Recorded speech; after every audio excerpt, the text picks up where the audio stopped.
Roll call? We do it. Oh, starting. Okay. Meeting called to order at 2:01. Tina Clayton, Present. Matt Martinez. Present. Elmer Martinez. Rutek Budka. Janet Horton. Present. Mr. Chairman, we do have a quorum. Thank you. Once again, it's a meeting of the well, not once again, but it's a meeting of the Lodgers Tax Advisory Board. It's a regular meeting. And we have quite a few items on the agenda. Do we have any recommendations on the agenda, any changes or amendments? Oh, I'm sorry, pledge allegiance. I pledge allegiance to the flag of the United States of America, and to the republic for which it stands, one nation, under God, indivisible, with liberty and justice for all. Staff, any recommendations on the agenda? Yes, Chairman Martinez, if we could move item 10 up before new business, item 8. The finance director has a meeting at 3 o'clock today, and I'm afraid that with our business items, we'll run beyond that time. I think that's appropriate. So move, Mr. Chair, to accept with that one change. There's a motion to amend the agenda, moving the finance report to Prior to new business. prior to new business. Is there a second? I second. First and a second, all in favor? Aye. Thank you. Okay. Approval of agenda, approval of minutes.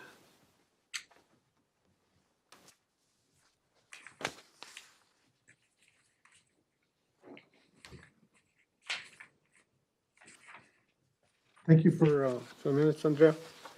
And that last minute little No. tweak that you caught. Yes.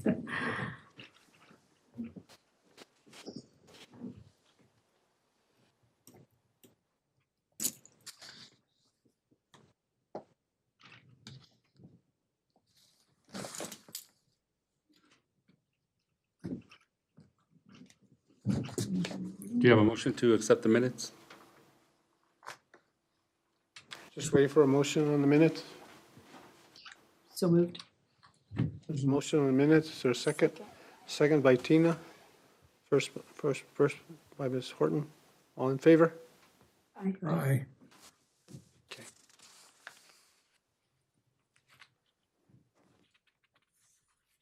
Motion passes. Here you go, Andrea. Oh, don't forget. Thank you very much. There's no public input. Public input, anybody sign up? Yes, sir.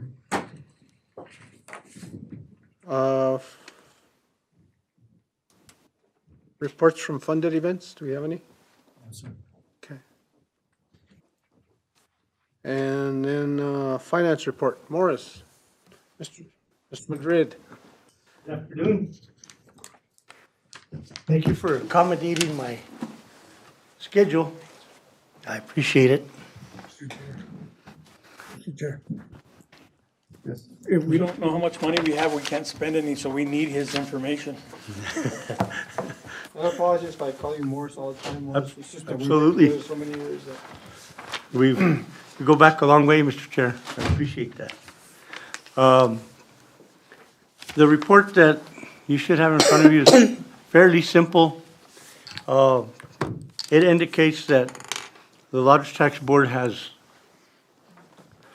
spent more money, and that's been, for the last couple of years, a requirement because you accumulated a lot of cash. We are out of the position where we may have to revert back to the state. As you all know, there's a 2-year requirement on spending Lodgers tax funds, and we're out of that period. So you are back in very good standing. You still maintain healthy cash balances. The budget was recently increased to promote more and increased level of initiatives in both events and advertising. So in general, the Lodgers Tax Fund is in good shape. You have a general summary in front of you. If there are any specific questions, I can answer them. I will be starting to prepare the worksheets for fiscal year '27, and that will include everything after July 1st. So I know you'll soon be having discussions on the fiestas and things like that. And in that regard, it's up to you, the level of effort that you put into that. Just provide the finance department the information that we need to incorporate it. And your department heads and other staff will work with me to justify it and make sure that it's incorporated into the budget. One thing that I will be sharing with city staff is not only have we increased the budget for Lodgers Tax this year, and it seems as if there's enough resources to last throughout for the rest of this fiscal year through June, but I'm going to have a discussion about the current active encumbrances and is there funding available there? Because in some cases, we encumber contracts for a certain amount and then they're used as needed and it's not spent. So we may disencumber some money there and make funds available. And as all of you know, that creates opportunity for maybe a new event or a bigger effort on an event that's already planned, anything like that, any marketing promotional opportunities that come up. And they do. The one that I think of that is going to be increasing from year to year is the county fair. That has gone from kind of small to medium, and it seems like it's going to get a lot larger. So that's just an example of where you want to have more available resources as events get bigger, along with our own fiestas, of course. But I'll just go over the numbers real quickly. The Lodgers Tax revenue itself continues to be trending higher, although the pace has been a little bit slower. There was a lull in January and February. Yes, Before sir. you go forward. So we're at about 75% of the year. Yes. So revenue and expenditure should be about that, all things being equal, and I know they're not. No, and that's because although we show a higher budgeted revenue, that revenue is brought in from your cash balance. That's why it looks a lot higher, because we appropriated cash balance from cash to revenue. That's the reason where it looks out of line. But if you compare actuals to actuals, you'll see that we are in an increase of fiscal year 26 compared to 25. We are on an upward trend still. Okay. So that's a good thing. That should continue. We'll generate the revenue estimates for FY27 based on the trend from the last 3 years, and it does still seem to be increasing. On the expenditure side, That, Mr. Madrid, you're looking at 451.24 to 486, is that? correct. Yeah. That's the difference that you're talking about. Yes. Okay. And the same thing on the expenditure side. Expenditures are going to be way up, as they should be, because you're obligated to spend the resources that you collect. It's not, Lodgers Tax is one that you can put off for a year, but not 2 or 3. Those resources have to be spent within 2 years. So this increase that you've seen in expenditures is a good thing, not only for compliance, but for all the activities and events that you've seen. There's nothing bad in it. It's what we've been wanting to see. In years past, not enough was being spent. But I think, outside of my finance director role, I see a better quality of life based on this. A lot more opportunity for not only people that live here, but people who come to Las Vegas and make it a destination. So, I don't have any specific anomalies to talk about. If there's any questions, especially regarding any of the items later in the agenda, I'd be glad to answer them. I know that the isotopes contract is one that is listed as related to finance, so if there's any questions related to that, I'd be glad to answer that. Yeah.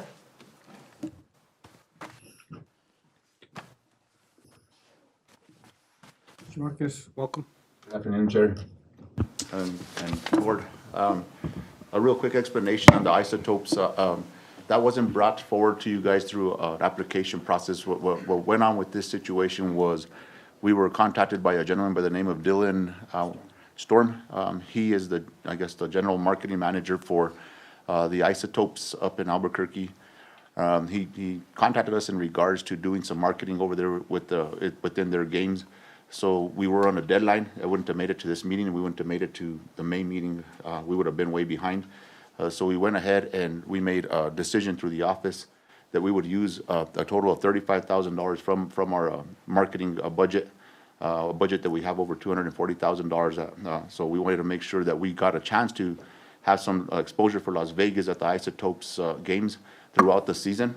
And the package would include a presentation about Las Vegas at every pitching change, between every inning, and I believe a special game for Las Vegas itself to go ahead and promote the city of Las Vegas. Also, it came along with some marketing for tickets for the city of Las Vegas. So we went ahead and made that decision to go ahead and do that. I spoke with Morris to make sure that we would have that within our budget and within our means, and it seemed everything went right. I did take this item to council, and I did get it approved through council. Again, we were on a time constraint, so we had to move forward with it pretty quickly. I want to make sure that I express to you guys that every game that the Isotopes has will be in between 14 to 16,000 people. We have some videos that have been made up by our marketing group, Sunny 505. There's going to be some QR codes that are going to be embedded within these commercials that people could go ahead and use their smartphones on there and punch in there and get a little bit of history of Las Vegas, events that are coming up, and things of that nature to come and try to draw some people down into our town. And I'll stand for any questions on that area, sir. The expenditure of the $35K, was that authorized within the marketing budget itself? Or was that? The amount was, yes, it was available. It wasn't appropriated specifically for this, but yes, it is incorporated within the budget. You won't get an auditor come up and say, it should have come to the board or like that? No, it's not a requirement. The staff, really does have some discretion in those areas, just like focusing on other marketing efforts, which newspapers or TV stations or radio stations to use, social media. These are normal operational decisions that don't always come to the board because they're not related to policy. Because I know last year we authorized a budget.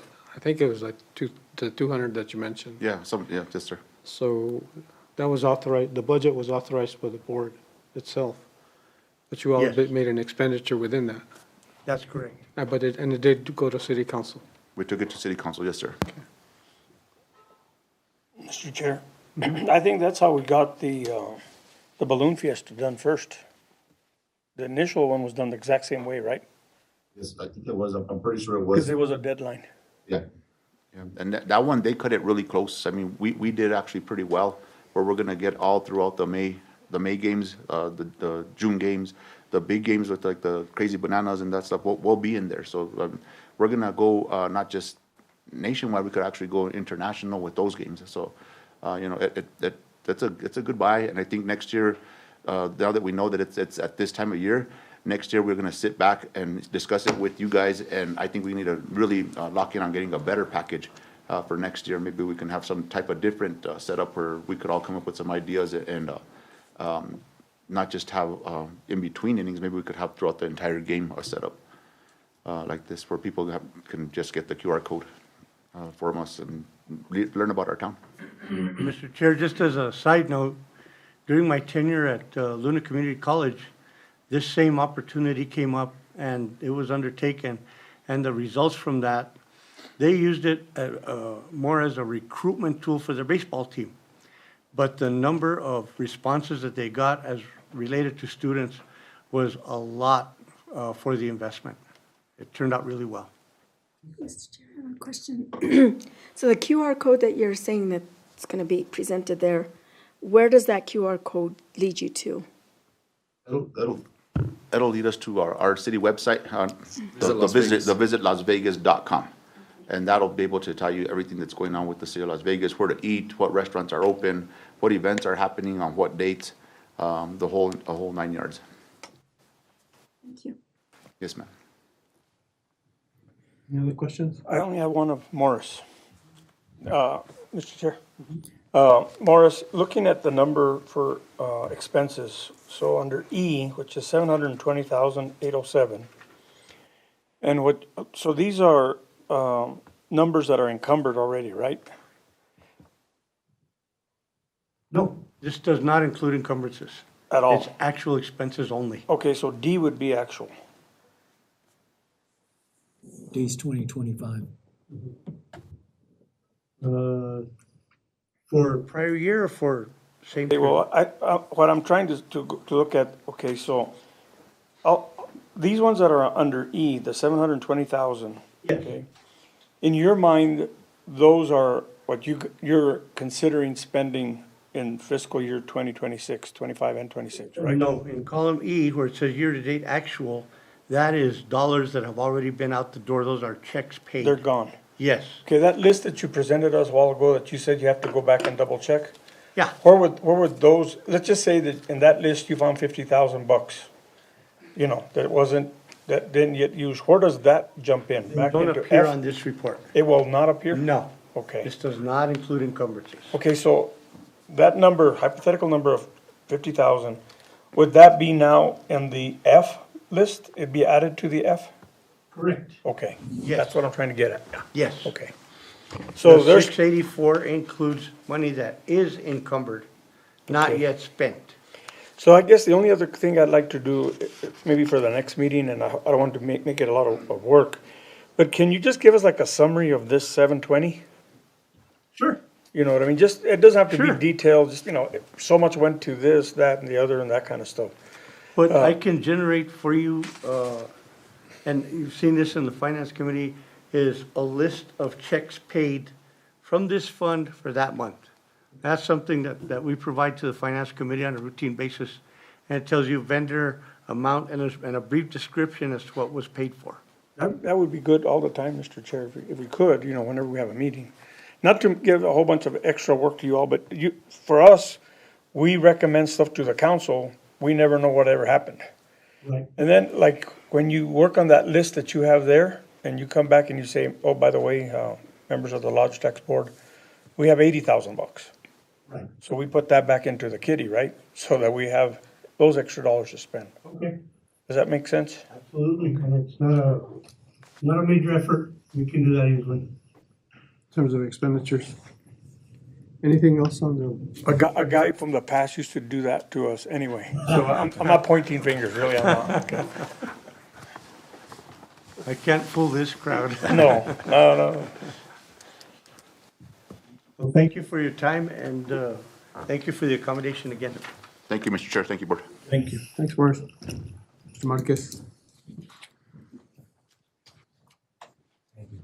Morris, before you leave, I'm sorry. You've got to submit a budget real soon to state, working from the June, July dates. When should the board start looking at a budget for next fiscal Our year? deadline to submit is May 31st. We want to have it final to the council by the second or third week in May. So, I would get started sooner than later and maybe even anticipate a special meeting first week of May, second week in May, And to that'll make be that final recommendation. just specifically to start doing the budget for next fiscal year. FY 27? Yeah. Okay. Yeah. All right, Steph, we've got that I'll be providing the worksheets by the end of this week. Okay, cool. And then staff can bring the recommendations to us and we can go over that. What I foresee is basically you provide the worksheets, staff basically pencil them in. They come to the board and say, this is how we want to spend it. We get an idea, then we approve or disapprove Right, with recommendations to council, and that goes up to council, right? exactly the way it works. Okay. Thank you, Mr. Madrid. You're welcome.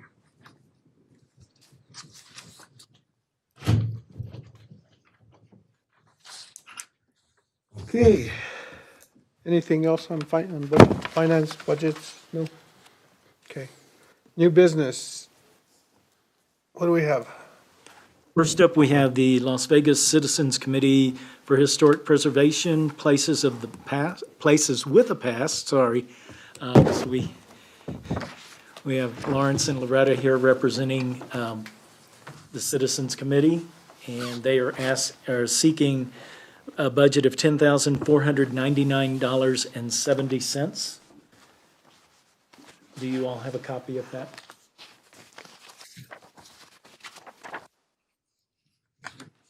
By the way, Loretta did contact me, and they're looking at changing the date. Is that correct? So do you want to start with that maybe? So we're proposing the date of August 29th, and one of the reasons why is we usually have it the first week of August. That's no longer a feasible date.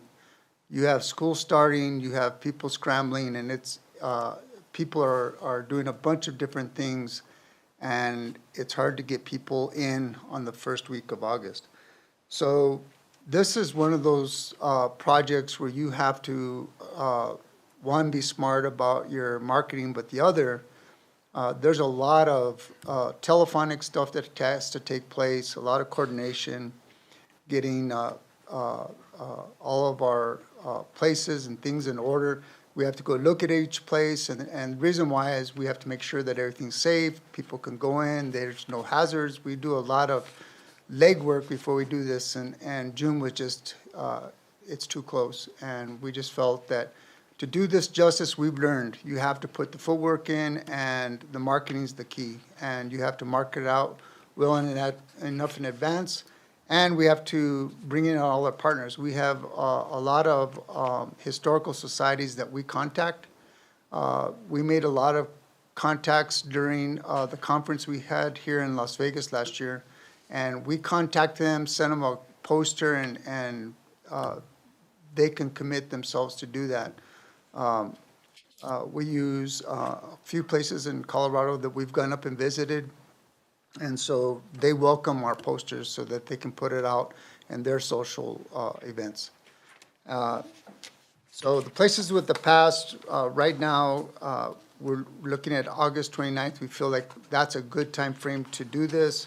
There's another event that takes place close to this. That's the Mora Valley of the Mills. Valley of the Mills. And we started that with one of our things. Now they're doing that, and we sort of communicate with them on those type of things because it's close together. But we've been doing this one for We're on our 14th year. 14th year. So this is one of the ones where we have the most people travel from out of town to see this. But if we don't, if we have a conflict, just like we do now on the first week of August, there's no way that we can get people in when some of those people are fighting traffic because people are out shopping for school clothes, putting kids in school that particular week, and it's hectic. Any regional events going on the 29th? None that I know of. No? The only thing we have is the Friday al Fresco, which they could team up with Right, us, that'll and we work. can promote their event at our event the day before. But there's nothing in the region, Santa No. Fe? No. And you've got Valley of the Mills usually is on Labor Day weekend, right? It's 2 weeks later. This one is a week. Right. And that's why we coordinate with them and make sure that we're not stepping on their toes, you know. Okay. So, yeah, Yeah, that's on the 7th then. yeah. Okay.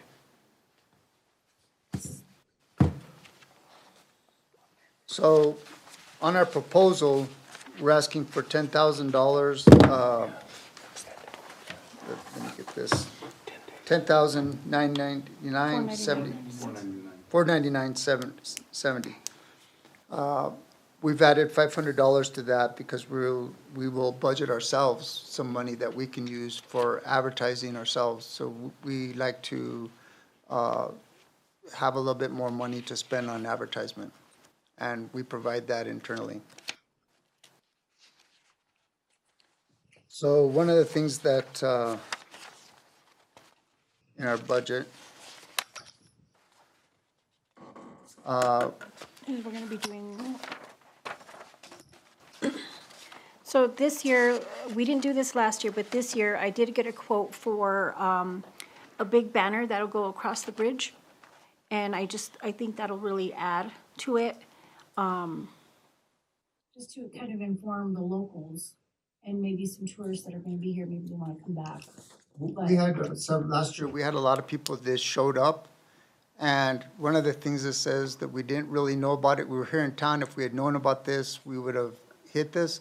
If we have a banner, they can come over to the office, get their tickets and hit the thing. A lot of people are just out looking at the town, and it's just by, we have a lot of people come in our office that they're just by chance in Las Vegas looking at it.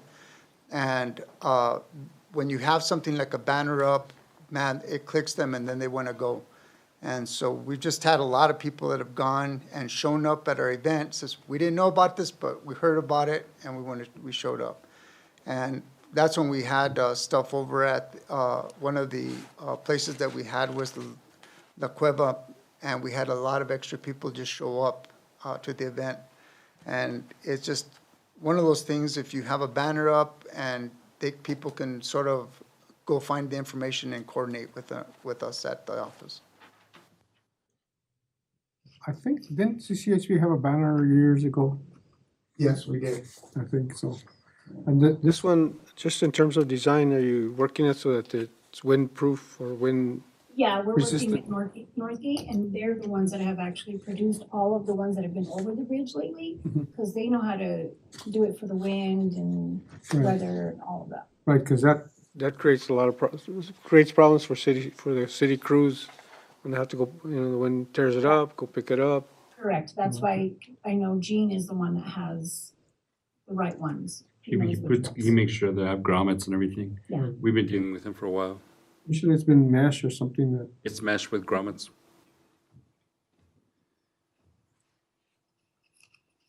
With regards to, and I know we talked about this when I stopped by, and I just happened to walk by your place. We talked about the CLG communities. Correct. Right, there's, the state of New Mexico has a program called the Certified Local Government Program, and it's basically identifies and supports cities throughout New Mexico that have a historic preservation ordinance and have a historic preservation board. And basically what we talked about was making sure that we market to those communities like Silver City and Taos that have the CLG programs, because you've got a group of individuals that are interested in historic preservation there, so you have a real specific market that you could basically potentially attract to come up here, and you probably saw them here for the conference anyway. Correct, so what we're planning on. What we're planning on doing is, we're gonna probably apply for the county lodger's tax. And, hopefully, By then I will get all my quotes in from all these CLG places that I called to get newspaper quotes from, to see if we can't run some kind of listing in there.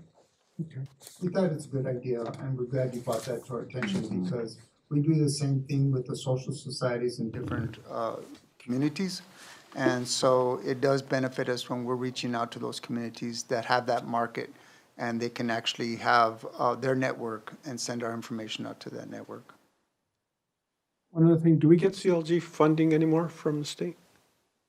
I think we did for the firehouse on Bridge, didn't we? That's all we've gotten there for now, For what? for that firehouse on Bridge. Oh, okay, for the firehouse. Yeah, because the state provides that to the different communities, and it's competitive, so you have to submit a grant application for it. And you're competing with all the other communities. So just wondering. Yeah, any questions? Any questions? I have one question. I have a couple. How far in advance will you start the advertising of the event? Preferably around 60 days. 60 We days? don't want it too close, because if you get it too close, people are already making their plans. We will reach out, and we'll sit down and plan based on this. We'll look at what times are the best market.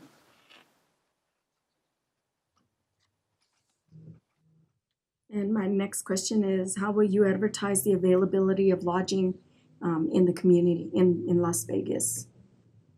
What I'll do is, and what I normally do is I'll post kind of a link on my website, because I direct everybody to our website as well. And I can even put on the poster for lodging, please see, our website. Thank you. Those are my questions. Anything else? Jordan? Thank you. Thank you. With that, I'll entertain a motion.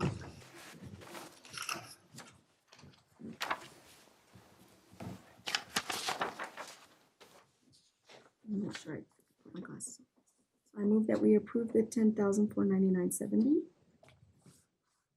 A motion, Seconded? motion is second. All in favor? Aye. Abstain. Okay. Enough. Yeah, you just need two. Yeah, no, you're fine. We have a quorum, so we're in compliance.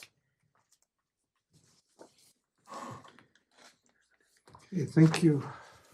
So your next one that we have on today is La Plaza Little League. We did correspond with them, and they should have somebody here, but schedules do conflict.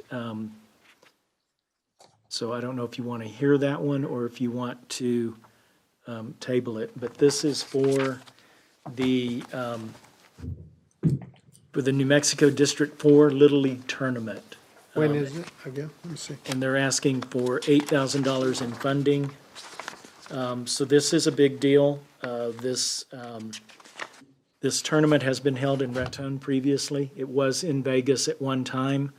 We're excited to get it back into Las Vegas.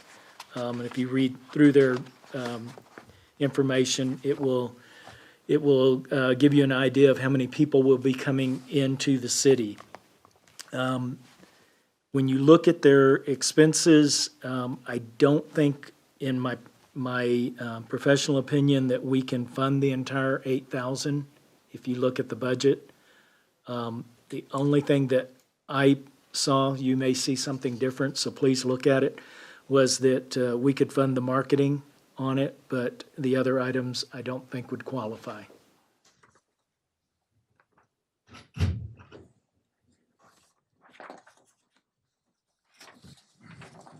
And they couldn't be here because, I don't know. I didn't hear. I just got word, Mr. Chair, and I'm sorry, Scott. That's fine. I just got word that they're actually, they applied for a county lodger's tax as well, and I guess they're having the lodger's tax meeting at the same time that we are, so they're over there right now. So I guess. is that where Lawrence and Dorado are running to? Maybe on the way there. They're that way. Okay. So, I don't know if they have a special, if that's their date, but it's the land of the same date as ours. So they're over there. And you need to get this to city council. I mean, they're in a short fuse right now. Okay. Mr. Chair, Yes. I'm comfortable with the recommendation that Scott laid out. Where, we propose to give them up to 8,000, but if the only thing they qualify for is marketing, maybe one or two other things, depending how they line up, that we won't have to worry about it. I really think that it's a plus to get this back. We've had it here for years, and I'll tell you, there's nothing that will fill up rooms more than families coming to watch their kid play baseball in Las Vegas. And I know we've filled up the town a number of times, so I think it's something we need to fund, and then staff will make sure that, that it falls within the ranking of qualified or unqualified, and we'll pay back whatever they were able to market. So I think it's a great idea, so I move to move forward with it. So staff is saying that marketing for 5,500 qualifies, right? And you've got, Sure qualifies. Officials, I don't know that we can pay for their umpires. I don't think we can pay for pitching mounds. We can't pay for their insurance and permits. Game supplies, balls, chalk, coolers, office equipment, 5 iPads, a printer and radios. Food, water, and ice, we can't pay for that, and then a miscellaneous contingency. And of course, their total budget was coming up to $20,500, but as far as I was looking at it, marketing was the only thing I saw. So, Mr. Chair? go ahead. Scott, so when they come in to work with you on this, you'll probably let them know at that point, right? I think we want to leave a little flexibility in case they're able to, find something that is qualified for them to do it. But I think, the fact that we're getting him back after a number of years, that was a staple here, pretty much, either one side of town or the other. And I think it's good to have him back here. For many years, I know it's been Raton. So I don't know, Mr. Chair, I think that'd be. Just to interject real quick, I just got another message now. He's leaving the county and driving this way. Now, I don't know if you guys could table it to a later one, or if you table it, does it have to go to another? We can table and keep it on the table till he gets here. Okay. He's on his way. I'd rather him explain himself and then he hears that this is what we can and can't do. Okay. But we can still give them the. Yeah. For advertising. Well, that's Well, it's what they only want. 5,500 for the advertising budget. But they're asking for 8. They're asking for. Oh, a- I see. Yeah. What I was going to suggest, we'll wait for him to get here, but I think along with what Mr. Martinez said is we could provide marketing up to 8,000. And if they can, come up with some additional marketing that's approved by staff, You word your motion that way, then. we could do it. But we can ask him, we can table, so. Well, let's table for temporarily. Yes, go ahead. One question, so what else would we be able to fund besides advertising that would come out of this 8,000?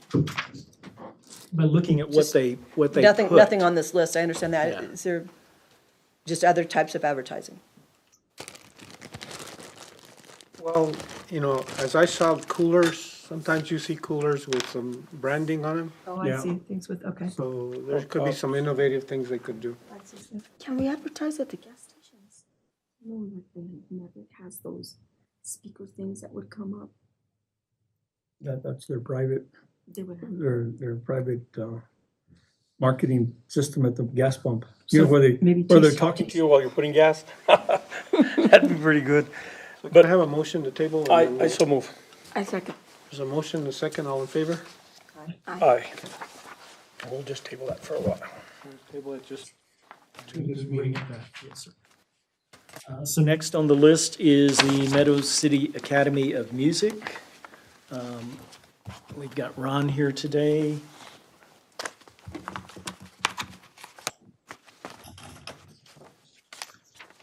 Members of the board, thank you for your time. I'm resubmitting an application which I put in last fall because we were proposing to do a flamenco show at Ilfeld Auditorium at the end of October. We've done 2 flamenco shows in the past, and they were very well attended and created a lot of excitement within the town. So the reason that we had to postpone that event is because we originally planned to do it at Ilfeld Auditorium, and shortly after this was approved, Ilfeld announced that it was closing for renovations. So we tried very hard to reschedule it at, I think, just like a few weeks after the date I had submitted.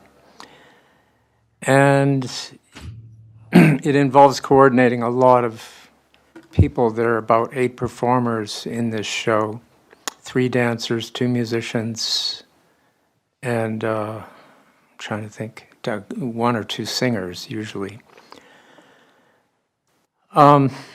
So I was advised to resubmit my application, and the date that you have on your current copy is we were hoping to do it on June 2nd, but we had to revise that, and now our target date is June 16th. If you could make a note of that on your copy. Tuesday evening, June 16th. We're looking at the Plaza Hotel Ballroom as a venue. And the great thing about doing it at the Plaza, that is the venue that we used for our previous flamenco shows. The venue works very well. We also have people coming in from out of town that stay in the hotel and use the restaurant. So they really make a big day out of it. And the other thing is, Meadow City Academy of Music, we're in our 10th season now, which is hard to believe. It seems like yesterday that I started it. But we just had a concert event a few weeks ago, also in the Plaza Hotel Ballroom. And we had people that came from Albuquerque and Santa Fe to hear that event. So we're becoming more known, which is great. And, you know, one of the missions of the Academy was to give people more chances to hear musicians and dancers in Las Vegas. Because for a long, long time, people were always kind of grumbling about the fact that they had to go somewhere else to hear performances. So part of our mission is to reverse that, and I think that we're on the way. So the budget that I submitted last fall is basically the same. We sometimes, well, for instance, if we were using Ilfeld Auditorium, we'd have to pay almost $1,000 to use that venue. If we use the Plaza Hotel, a lot of times they contribute the venue for our events, but I really don't feel comfortable with expecting them to do that on an ongoing basis. If we can help and give them some revenue, I think that would be a good thing. They've gone out of their way so many times to help us when we were trying to get on our feet. And so I don't know if you have any further questions for me at this point. I know we had talked about this last fall, and the last thing I want to say is that this flamenco ensemble is becoming internationally known. For instance, the lead dancer she spends some time every year in Spain. And she, like usually maybe a month, 6 weeks. And so Mi Arte Flamenco as a company has become nationally and internationally known. They're really about one of the best flamenco groups we could hope to have here. So I'm very lucky that they're based in Santa Fe and they're willing to make time in their busy schedule to come to Vegas. And one last thing, I keep thinking of one more thing. The the other thing is that we're planning a 2-week residency in the Las Vegas City Schools to introduce flamenco to children. And that's going to be in the fall. We're still trying to finalize the date. It's going to be in September or October, depending on what we can work it out with the city schools. But they're very interested, and one of the missions of the Academy is educational. So we as I've stated in the past, we have always offered free admission to students for all of our concerts, all of our dance events, music events. We have never charged students for admission. The other thing is that the residency, we feel very strongly that flamenco is a really important part of our culture in New Mexico, and we're trying to not only do a concert at the plaza, but to actually have a residency in the schools to introduce flamenco music and dance to children, middle school, high school students. And that we haven't done. In the past, we did have a couple of flamenco workshops which were free and made available to children and adults, and they were very well attended. So if anyone has any further questions, please let me know. Mr. Chair? Yes. My question is to Scott. In looking at the application, the 4,000, the 1,000, and the 500 are pretty much what he's asking for. Do they all qualify? I'm not sure if the hall rental will qualify. I would have to check with the finance But office. it's, let's see, oh yeah, rental fees? Yeah. Oh, so then, worst case scenario, 4,500? Yes, sir. Let me ask a couple of things. How many, I mean, your report says you expect a large number of people to attend. What this ballpark that you can give us? The first flamenco show we did, thinking it was probably around 2019, we had almost 300 people show up. We almost broke the fire marshal code. We didn't know what the response was going to be, but it was a wonderful event. Everybody had a great time. The second time we did it, I think it was probably around 250 people that attended. And I also occasionally write articles for the Optic to promote our events. And I've had very good coordination with the editor of the Optic. Just about everything I've ever submitted, he's published. And sometimes we include photos, which makes the article more exciting. And we put up posters for our events. I do presentations on KFUN. Usually the week of an event, I'll go on KFUN and talk about it. And I've learned that, if you really want to promote an event well, you have to start about a month ahead of time. And you can't only do one thing, you have to do 7 or 8 things. I even walk around Vegas handing out flyers sometimes when I'm in town doing errands. I always bump into people I know. And no matter how hard you promote an event, there will always be people that would say, oh, I wished I'd known about this, I would have gone. Great.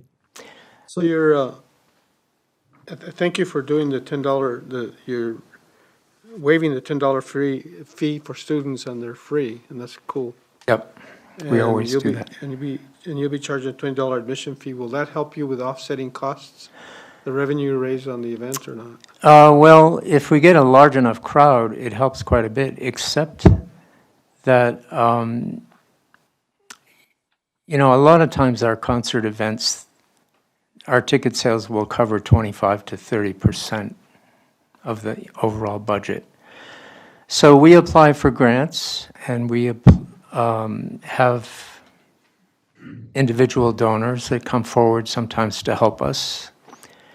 And it's kind of a juggling act between the 3 things we usually manage to do pretty well. I will say that this particular ensemble is commanding much higher fees now, and because I've worked with them several times, they're giving us the very lowest possible fee. These days, to try to produce an event that has 8 or 9 performers, could easily cost $10,000. So, because I know the performers personally, and they love coming to Vegas, and they see the value in doing a program here, I just want to make sure you understand that they're helping us as much as they can.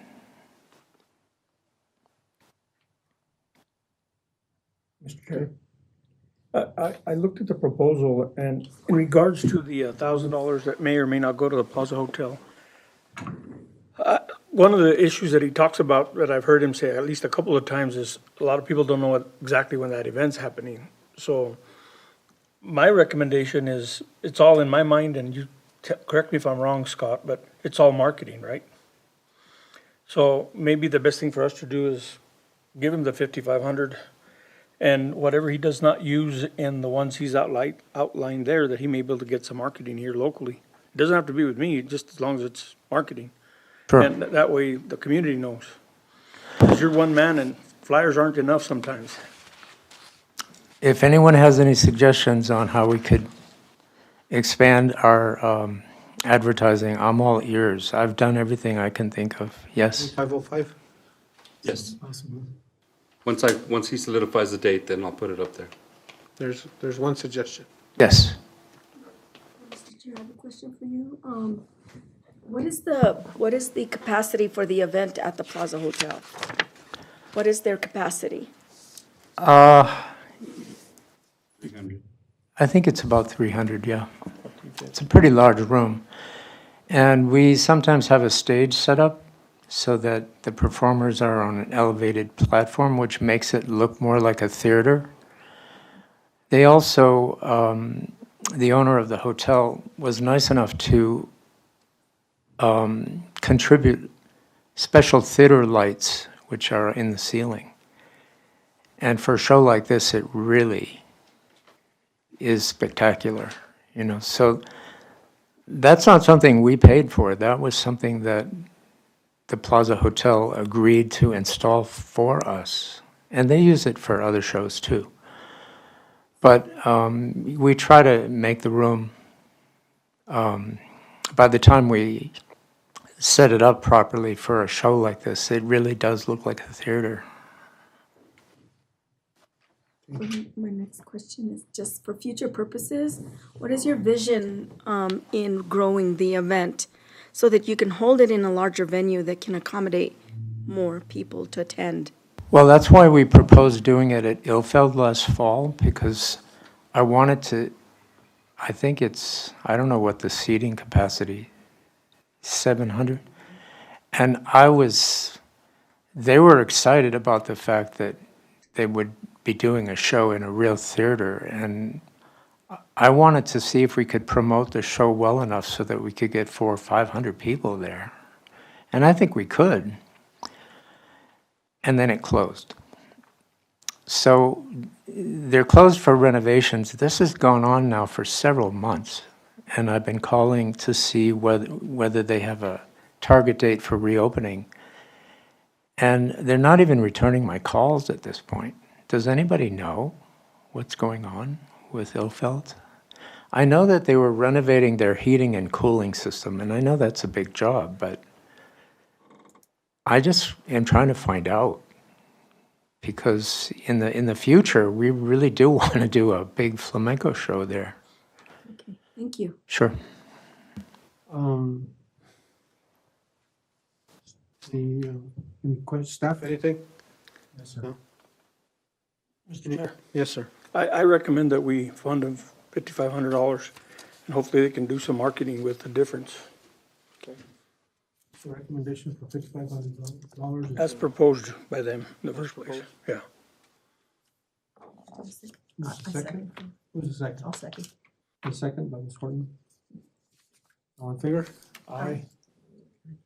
Thank you so much. I really appreciate it. Just, I don't know if you attended the pre-proposal workshops that we hold before each application? No, I think I knew about it and I had a conflict. Okay. I'm really It might be sorry. helpful, and it's to all the applicants, because especially in working on the application, but also in developing a budget that shows the board the expenditure side and the revenue side. And staff can answer questions as to what's an allowable expense and what's not in terms of lodger's tax, so. I did consult with a few people that had done previous applications. So they coached me a little bit and they said, well, make a list of actual expenses and in-kind expenses. But that's all I had to go on. It would have been good to see the revenue, and you put it there where you show your $20, but, with the projection, we were over there trying to calculate, okay, is it gonna be 100, 150, is gonna make revenue? But that'll just help you, and that's for anybody here, just to attend the pre-application workshops. One last comment is, in all the years that the Academy has existed, we've never raised our admission fee. It's always been $20. And we don't have any plans to increase it because this is a small town. Even paying that is not so easy for some people. So it's not like if we were in Santa Fe and we could charge $45 or $50 for this show. I just don't think that's possible here. We don't want to exclude people because it's too expensive. I'm sure the community appreciates that. Thank you. Thank you.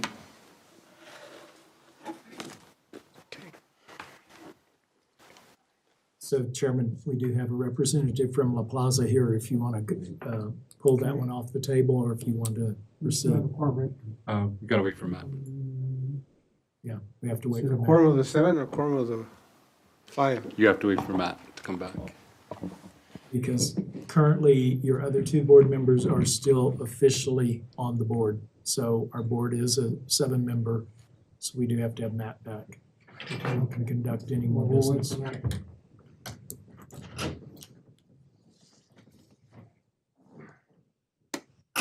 Sorry.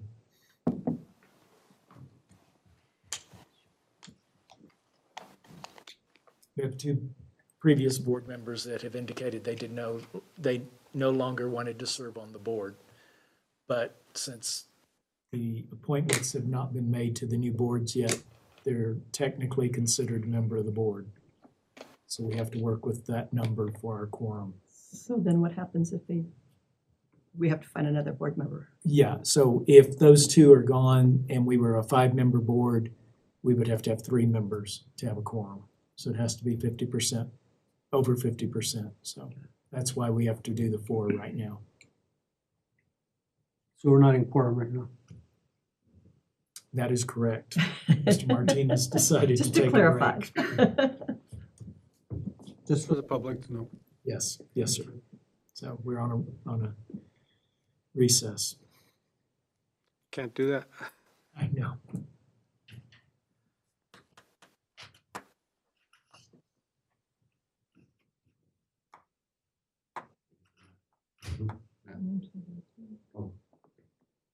So we lack a quorum without Mr. Martinez at the present time. Yeah, so go back to the county. I know, but I've got to wait for Mr. Martinez to be back to have a quorum.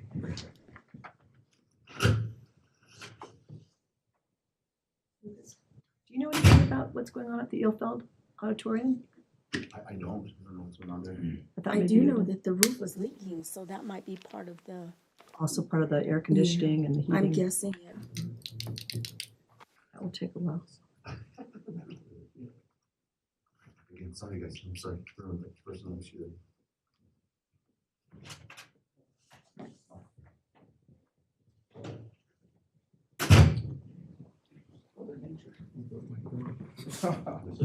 No, once it's established, you're fine.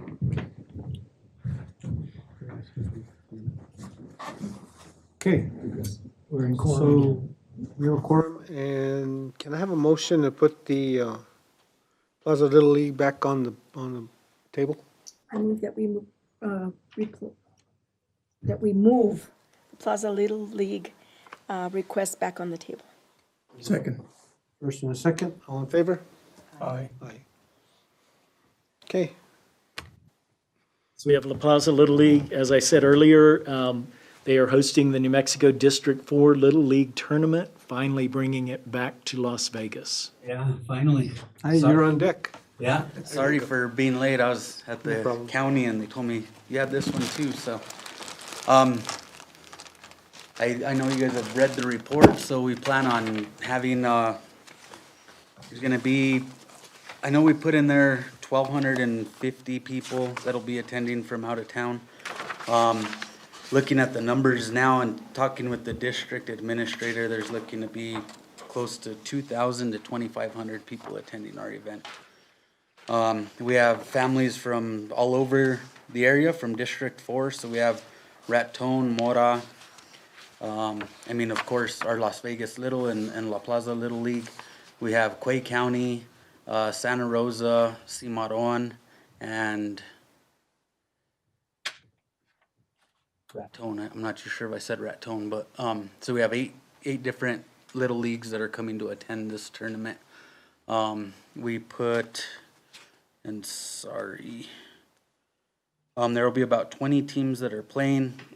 And I know we have here an estimated 440 players and nearly 1,320 people, but we're looking at a little bit more than that this season. And they're gonna be traveling in, and they'll come and watch their players play. So we'll have people that, we have a softball tournament one week, and then we have the baseball tournament following the next week. And they're gonna be coming, staying in our hotels, eating at all of our restaurants. Be a big increase, and I know Raton has been successful. They tried it the first year. They were so successful that they said, hey, we're gonna do it a second year. They got a whole new board, so they didn't want to do it this year. And this year was between Las Vegas Little and La Plaza Little League that put in to host the tournament. And La Plaza was selected by all of the presidents in the league for us to host it. So it's just those two teams that competed against each other? The two Or- leagues. not crew, Yeah, just the two leagues that put in for it. leagues. And we were the ones that were successful to obtain it. And Raton just let it go. Raton just let it go. Yeah, they got a new board and they're like, we don't want to deal with it. It is a headache on the board. We have to have a lot of volunteers to be there to escort the kids, shuttling the elderly, handicap, stuff like that. So it is a big burden on the volunteers. But I've had my board that said that they're going to step up and help us out. Las Vegas Little League's offered to send some of their board members to help. And then Mora has also volunteered to send some of theirs, so we feel we'll be successful this year. Cool. Transportation, what's going on? How you do, now that you said about handicapped access and handicapped transportation like that? So we'll be working with the district administrator to best lay out our parking at the fields. But we do allow UTVs to come, and board members are on there and they're escorting people to and from their cars, escorting the coolers for the players, all that good stuff. You know what I'm thinking, Chuck? Yeah. I know. No? Okay. My fear is that we have 515 rooms in the city. They're talking a lot of people. There is, so, and it's not all at one time. It's gonna be in like the softball tournaments all at one time. And then so we'll have an influx, and that's a little bit smaller. It's when baseball comes up, and then we'll have like 3/4 of the baseball. So it's not all gonna be at one time, because there is different tournaments. And then most people ain't gonna come and watch like 8, 9, 10-year-olds play. They're only gonna come and watch maybe the 9, 10, 11s, because that's when they're family members. So it's gonna be rotational in phases. Yeah, it's not gonna be one influx at one time. I'm gonna disrupt Mr. Marcus over there. Shuttle transportation for these types of events, have we come up with anything yet? No, sir, not right now. I could go with my transportation staff and see what we can do for accommodations. We'll look into it. You know, as our events get larger and larger, even we talked about the rodeo, we're talking about this, you know, do we have some kind of public shuttle transportation that can start to cater to these events and help with parking and like that, so that we could use like the parking lot at the rec center, people park there and then get shuttled to the events? Mr. Chair, the city of Las Vegas has been selected as a micro transportation project. Now, the funding's not come through the Department of Transportation yet, but if it does, the city of Las Vegas beat out every other city in the state. This will be something that will hopefully accommodate easier transportation around the city. It'll be something not quite like it, but it'll be similar to an Uber. But the funding has not come through yet, but we were selected to be the pilot program. It's just that you see some of these other communities, you see events and they pick up people at hotels and motels and then there's a route or central locations at different parking lots, so. And I feel we have the parking space there at Rodriguez Parks for the event that we're having now. I would talk with the city about leveling off some of the areas because there is some dips in the area and it's just some maintenance that would need to get done. But I've been at Raton for the past 2 years. My kid's been in we call it the All-Stars. We can't say it technically. But at the tournament, and their parking is a lot worse off than ours is. And people come in because my son might be playing in the morning and then I'd leave for the day and then come back in the evening. He might have an evening game. So there's, like I said, it's a big rotation. It's not just like everybody bombards us at one time. So it'll be, it might work. I mean, that might work for maybe some of the elderly, but I think people want to be there for the 2 hours that their player plays, and then they're going to want to get out of there. And if they don't have a shuttle at that time, so I would see them just all coming and parking there and heading out. I'm just thinking, Yeah, future as events grow. Balloon Fiesta, go park at a parking lot somewhere, on the other side of Albuquerque and leave my vehicle and just jump on a van, on the bus, and they get me back out there. I don't have to worry about being in line, Anyway, I have a question. You mentioned here that you're requesting 5,500 for marketing. Is your marketing going to be prior to the event or during the event? I'm just curious what.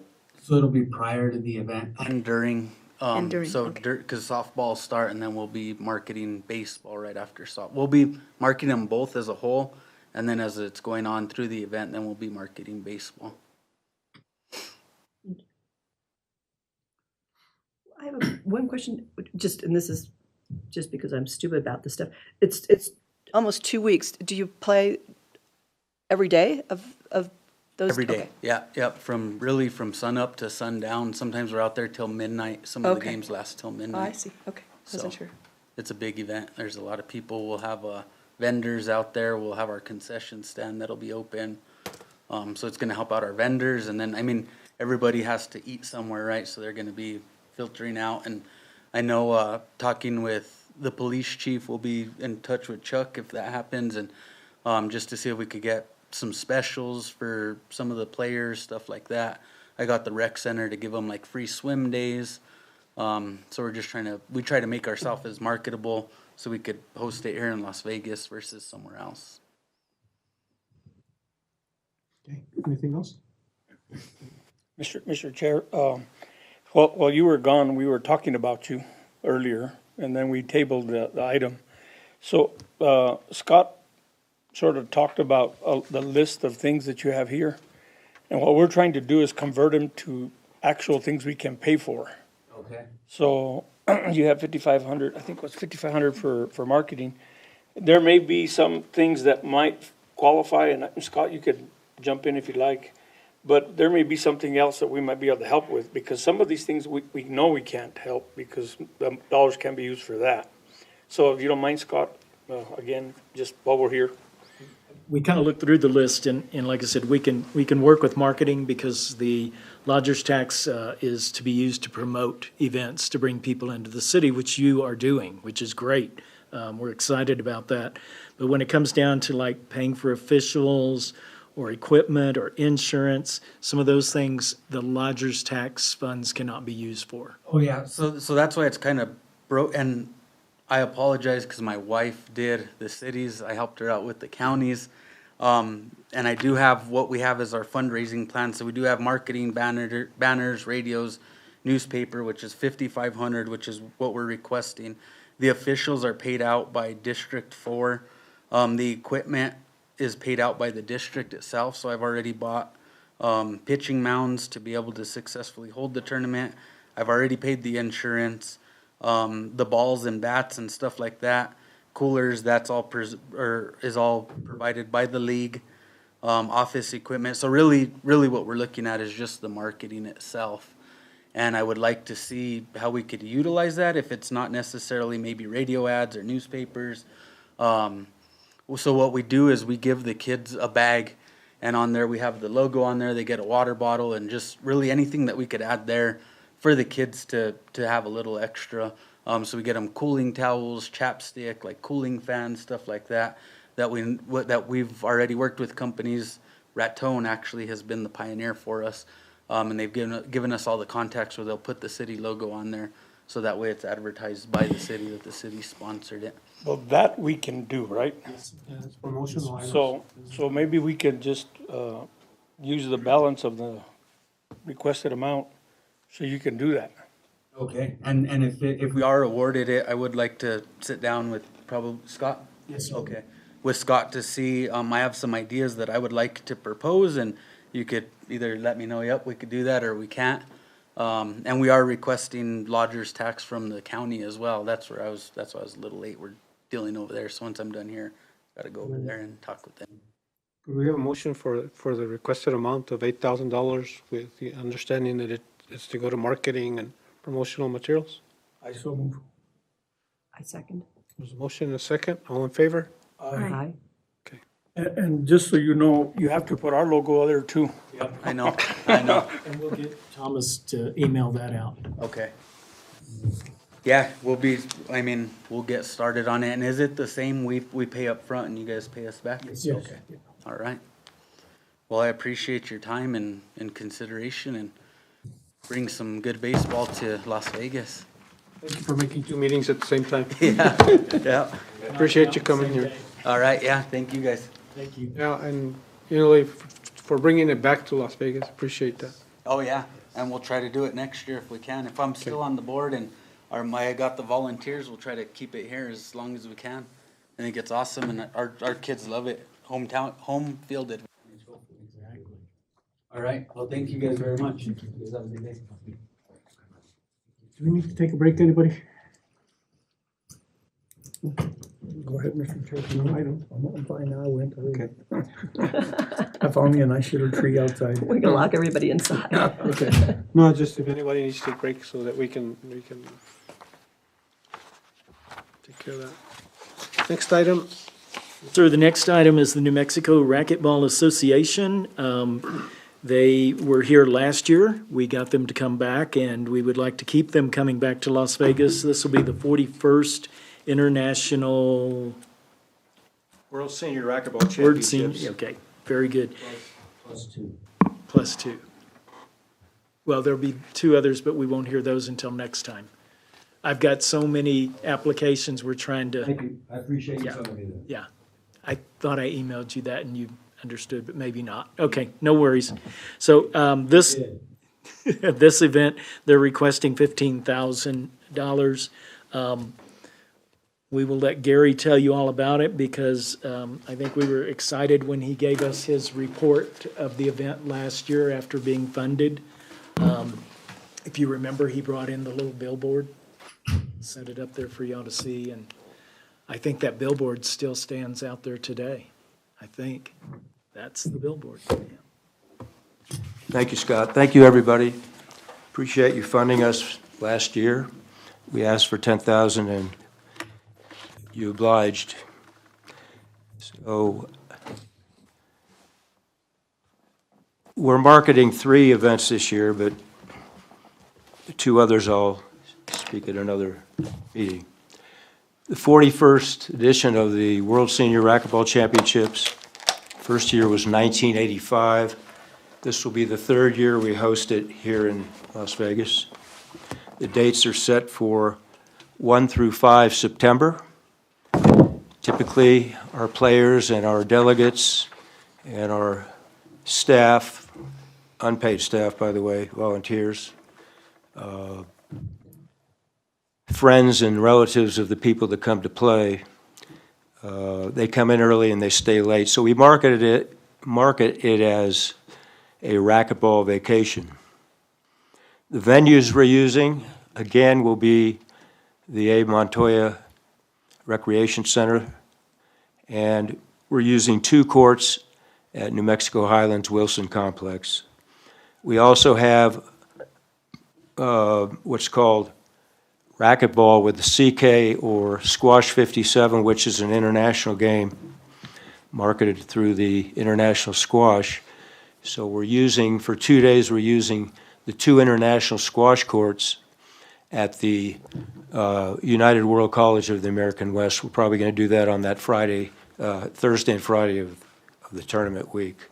The tournament runs effectively from Tuesday through Saturday.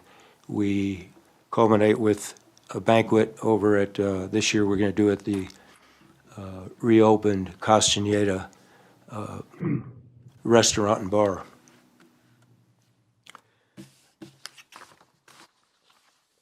Last year, our budget was around $30,000 to $35,000, and we're upping the ante this year based on feedback and based on promoting the city of Las Vegas. Lamar Advertising did 3 billboards last year. We paid them $6,000. So the $10,000 that we received, I cut a check for $6,000 to Diane Yafranaro right off the bat. And then we had $4,000 through other means. This year, we've upped the ante to have 4 signs, 4 months, July, August, September, and October, and we're piggybacking with the other 2 events. So we've committed to $16,100. For this particular event, we're asking to be reimbursed $5,400 per the budget we submitted. Also, we're working with Channel 26, ProView Sports Network in Albuquerque, which broadcasts 700 high school and college activities. They have 13 affiliates, and hopefully racquetball will be number 14 and will be event number 701 this year, to actually broadcast semifinal and final matches for the event.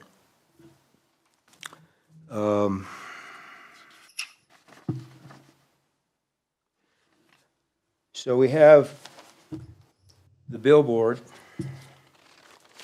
We have welcome bags on which we're putting lodger's tax in the city of Las Vegas here, pronounced. We also have a shirt that we've already printed, and we're printing a bunch more. And we're marketing New Mexico Racquetball Year 50. This is 50th year for New Mexico Racquetball. So we have that left chest, along with year 250 for the USA and year 100 for Route 66, and the logo pronounced here with Las Vegas, New Mexico on the bottom. So we're going to have, we already have 100 printed. We're going to have another couple hundred as well. We also have a bag tag that we're doing for everybody. And all the medals, we did this last year,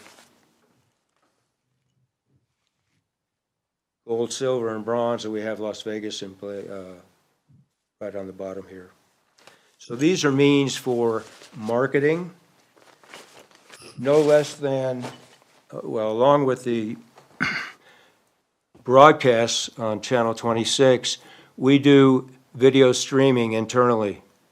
So the International Racquetball Federation, with whom we work for the World Senior Tournament, we stream for at least 3 of the 5 days, and we advertise the city that way as well. Any questions so far? No? Mr. Chair. As I look at the budget, and probably Scott's doing the same thing, we could award you 15,000, but not everything that's on this list is gonna qualify. That's right, I've asterisked everything that does qualify. Let's see, I'm looking at that as well. And the asterisks equal 15? I'm sorry? The asterisks equal 15? Well, let's add it up. I thought it did. I agree with you. Most of it doesn't qualify, does not. So we have to raise that money through contributions and advertising and registration fees.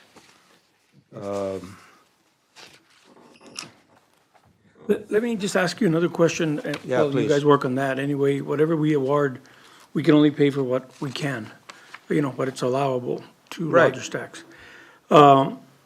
Just for the local perspective, okay, you're talking a lot of external, which we need, we want to have people stay here and enjoy our community and take advantage of our services. So how many local teams do you have? The breakdown percentage-wise is about 80-20, 80 out, 20 in. Okay. We generated last year through the 2 host hotels, and I'm confident I can add to that, Plaza and Castaneda, we had 225 room nights.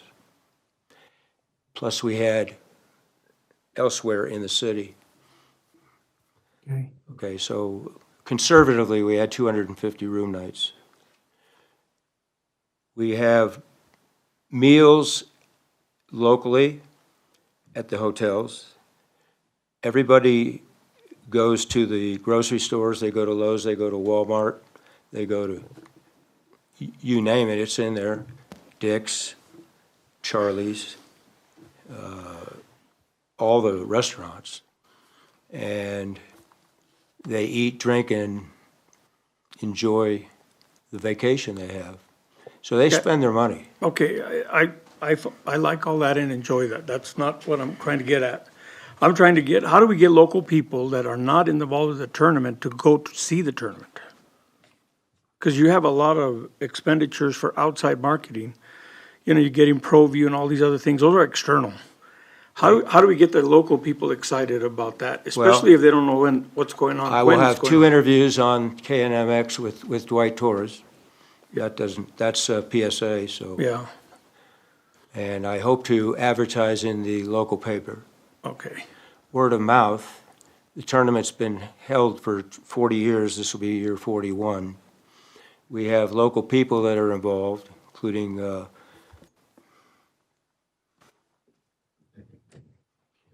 Mr. Marcus here. Carlos Lopez is huge, he's part of our committee. We're using his hotel and as part of the host hotels. I just want to make sure that we get enough marketing locally so that non-participants have an opportunity to possibly consider being a participant by getting them there to the event. I see this has grown very well to be an external event with a lot of external exposure. It's been primarily an external event here. Yeah. You're absolutely correct. And I'm trying to make it, how do we make it more community event? Because, One, we need, more marketing locally, I guess. I agree, and Yeah. yes, and we need to get, I met with, 3 weeks ago I was up here, and I met with the new AD, Scott Noble. He's an advocate. We met with Lucas and his group, Chuck, 3 weeks ago as well. They're all for it. And word of mouth, we got to get more people at the rec center to use the courts. We got to get more people at Highlands to use the courts and advertise so that they come over. We had a significant number of local people come over and watch. And quite frankly, a handful of them said, I had no clue. Yeah. So with Dwight, I think that's a great vehicle to advertise locally. Well, there's also the other radio station. Yeah. I'm sorry? There's also the other. Yeah, the KNMX, and they have what, 4 or 5 more? Yeah. Yeah. Mr. Chair, so everything that's in asterisks, it comes to 17,400. Yeah. So we've exceeded the 15. Chuck said he'd loan me the other money. Matt, I agree with you. And we're going to be here. We're not going anywhere as long as the infrastructure exists. And hopefully, well, I'm not going to veer to my other events, but with this event, we don't anticipate leaving Las Vegas. We made the move in 2023 from Albuquerque for reasons that we don't need to discuss. But we're happy to be here. Las Vegas is a hidden gem, and people love coming up here. And hopefully, as you say, we can generate more energy locally. That's all I'm trying to make my point. Thank you for asking that, by the way. Yeah. So, Mr. Chair, if I could, Scott, the other proposals he has, they're not included in this number at all? Included in this one. Okay. They're going to be later in the year. Okay. They're also very good events coming up, so we'll be excited with those, but I just couldn't overload you guys. I didn't think you wanted to stay here till 8 o'clock at night. So. May I add one more thing? You kick me out? I'm not kicking you out. They kick you out. Ask me to leave. One of those events, I share this. So a week ago, I returned from Guatemala. This is external. One of the events is a pro tournament, also using the venues. And it was the Pan Am Racquetball Championships, 15 countries. We've committed to do a pro tournament here, and I'll share this when I make the presentation, but a large portion of that budget is prize money. 35 of the pros are from around the world are committed to coming here. That's exciting. That'll be in November. Thank you. Like to see that application. Yeah. Just one question. So this budget you're asking for, though, this is just for this event? Correct. This one? Yes. Okay. This one. Just to clarify. He originally submitted all three together, but I explained to him the way I have to do POs and the timeframes that we had to have them divided up. So he was gracious enough to go back and redivide all of his applications and resubmit to me. So I appreciated that. Thank you. It's called the trifecta. Yes. So in terms of growth, when we funded last year, we funded this year, there's an increase. Are we seeing an increase in growth? Well, 2 more events. Right? We're talking about this event only. This event, Okay, we're just asking this for, event. we're asking for 5,000 more than last, from 10, which we were granted, to 15, and a good portion of that is what we're paying for here. Yeah, your billboards went up to 16.5 from. 6, but that's, For all three events, right? yes. That's for all 3 events, okay. Mr. Chair, so move that we approve the 15,000. Motion approved, 15,000, is there a second? I'll second. All in favor? Aye. Opposed? Thank you, folks, appreciate it. Thank you for Thanks, the Scott. presentation.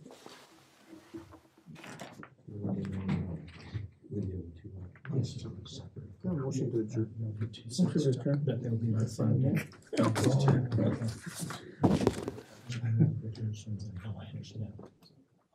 Everybody watch Chuck's face. Can I have a motion to adjourn?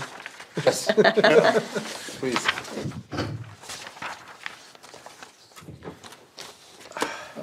The bottom of his, the bottom of your, oh, wow, thank you.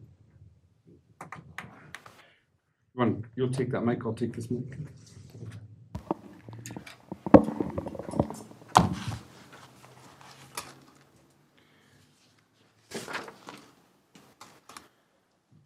You ready, Chairman? So the next application is from the City of Las Vegas. This is for the 2026 Father's Day celebration, and they're requesting $19,907.29. We have Mr. Thomas Fernandez and Mr. Chuck Griego. Mr. Chair, members of the board, so as you can see, the 8,500 is for entertainment, 5407 is for sound, and we broke up city staff and PD. That, of course, is simply an estimate for a total of 19,907. I'm not sure about the police department. We may increase officers, or I don't know. We will not decrease it, but that could fluctuate, so. Say that again, I'm sorry, I didn't catch it. The amount for police and for city staff could fluctuate as the event comes closer. So I can't guarantee how many police officers we'll have.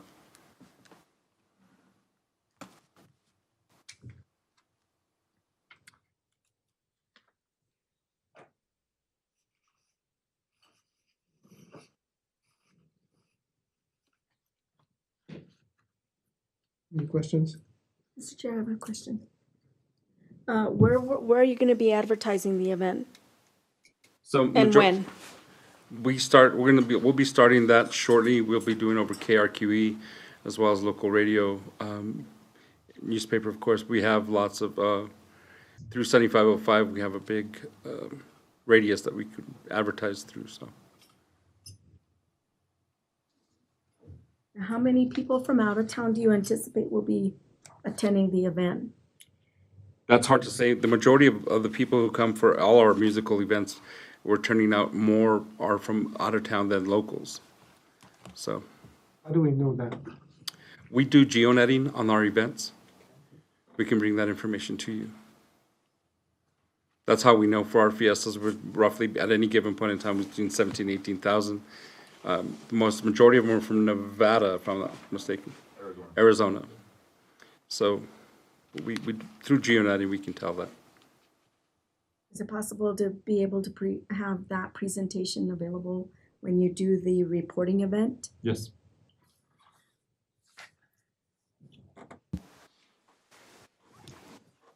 For the public, explain geonetting. So through our affiliate, through 7505, they can track the money that's spent, where it's spent. They have the ability to see what credit cards are used at what locations. It's beyond me how the technical stuff, Lucas knows. Counselor, can I approach?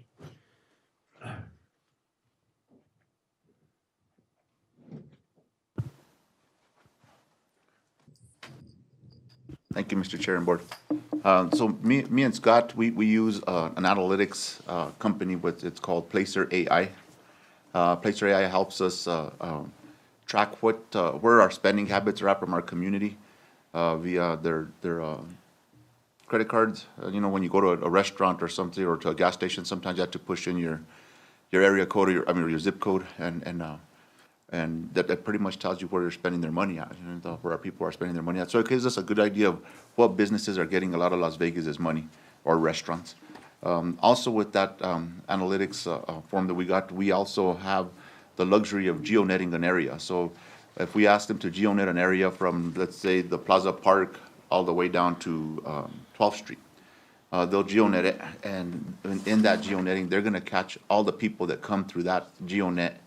I don't know if they're binging their cell phones, or if there's something with their credit cards, or what they find a way to get the numbers. Is it the cell phones? It's the cell phones. So the cell phones will go into that geonetting, and they tell you exactly how many people are in the park at a given time. And that's how we're finding out how many people are in that area. We're also finding out what people are coming to our plaza for our fiestas or events through that same process.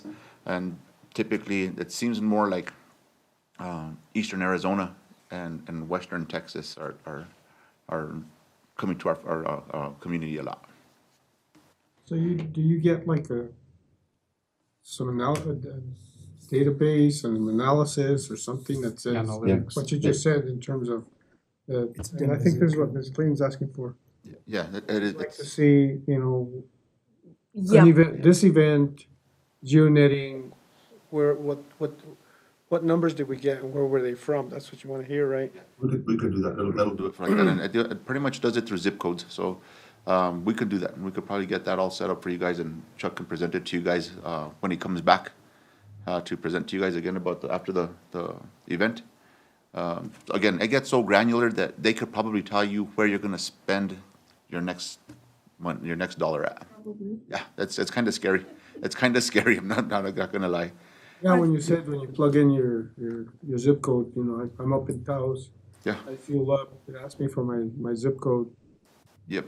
So I'm being tracked right there They track us, and it's kind of scary, like I said, but you know, it's very valuable to us as a community development department and an economic development department, because we're looking for those close proximities of businesses that could be here. If they're close enough to say that, hey, we're spending this much money at your restaurant, they're close to us coming over here, and we want them here, you know what I mean? So that's the whole purpose that me and Scott got this for. Scott's gotten a lot more into it, and he could dig way further into it, which is awesome. But that's for another meeting for another time, because we could probably take up another 2 hours of talking about this Placer AI, and it's very interesting. Are there going to be vendors at the event?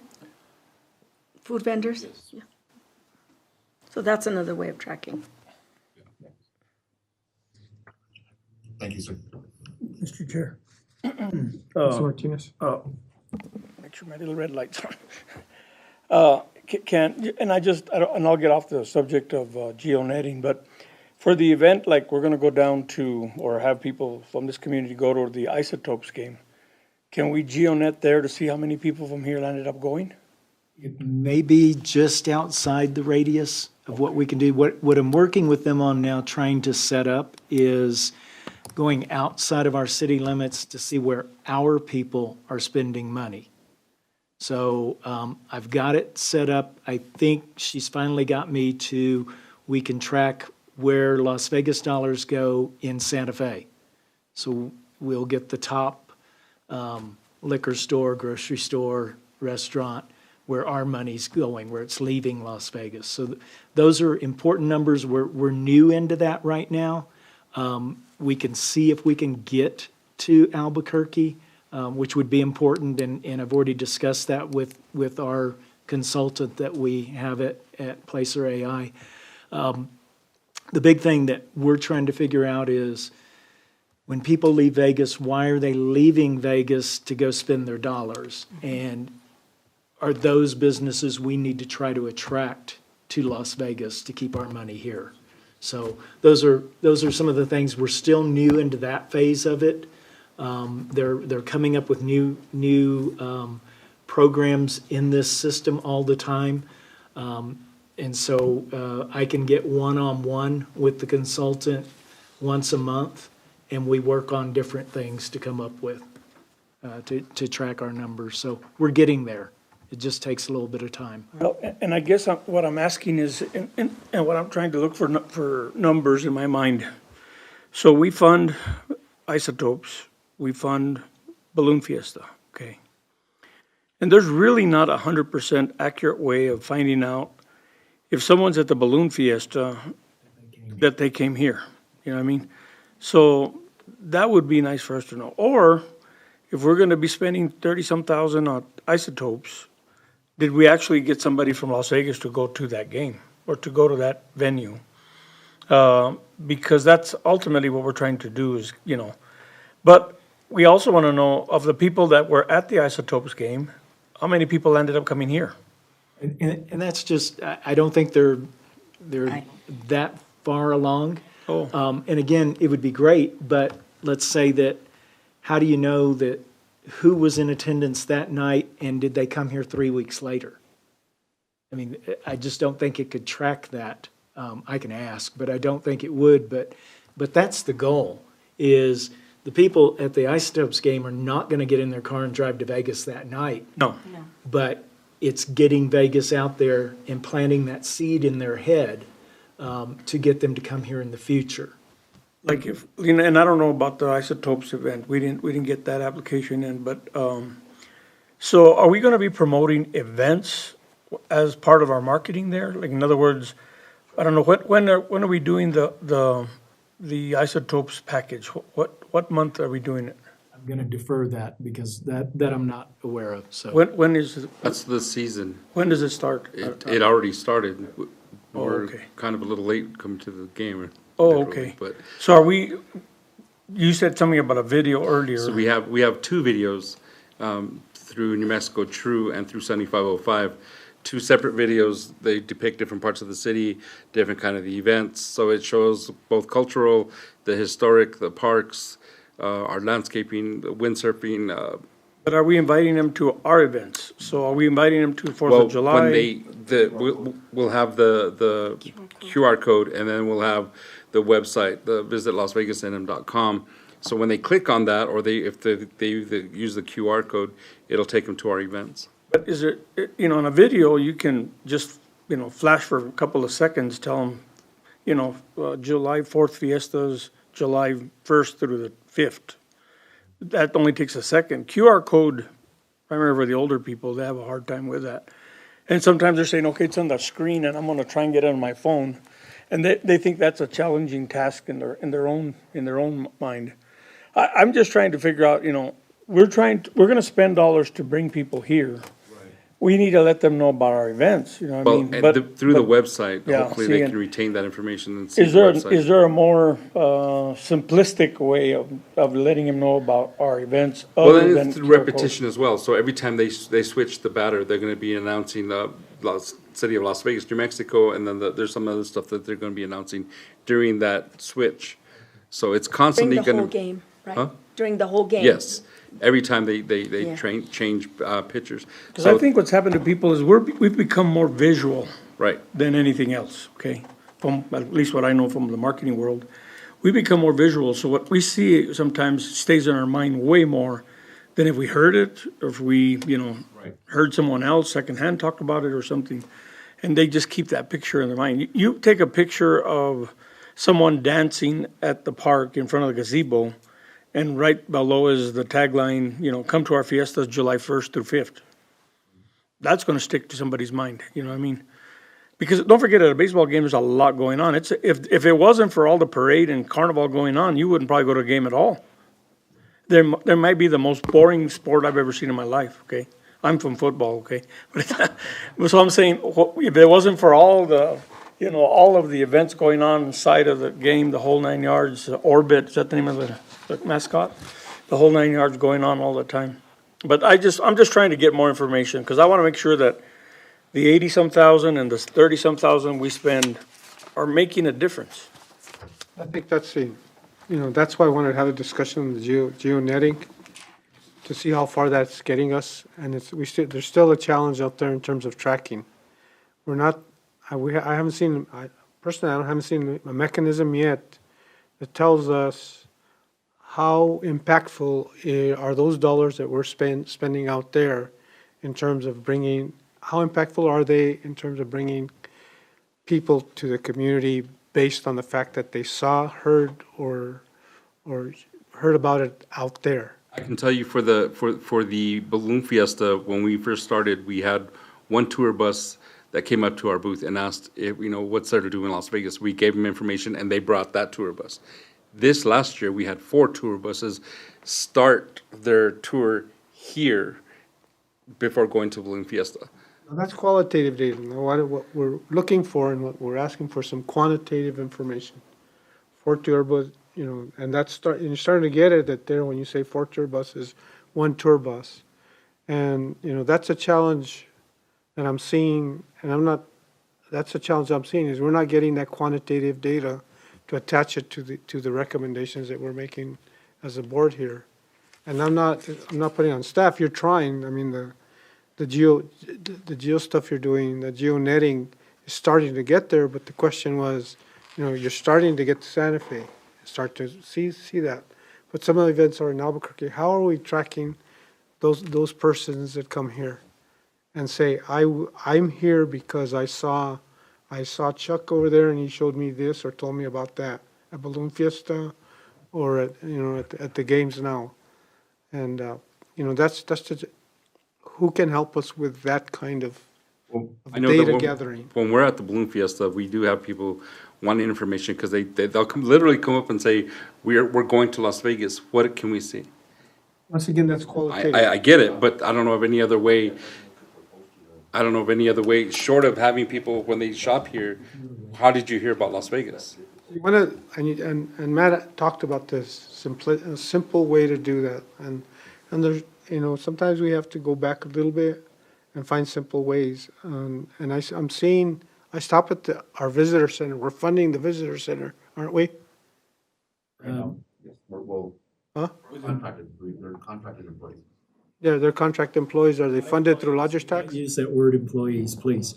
Are they contracted? Independent contractors. Okay. The clerks that are there right now. You know, I'd like, and I look at the visitor logs when I walk in there. And there's questions that I would like them to answer, to tell us, how did you hear about us?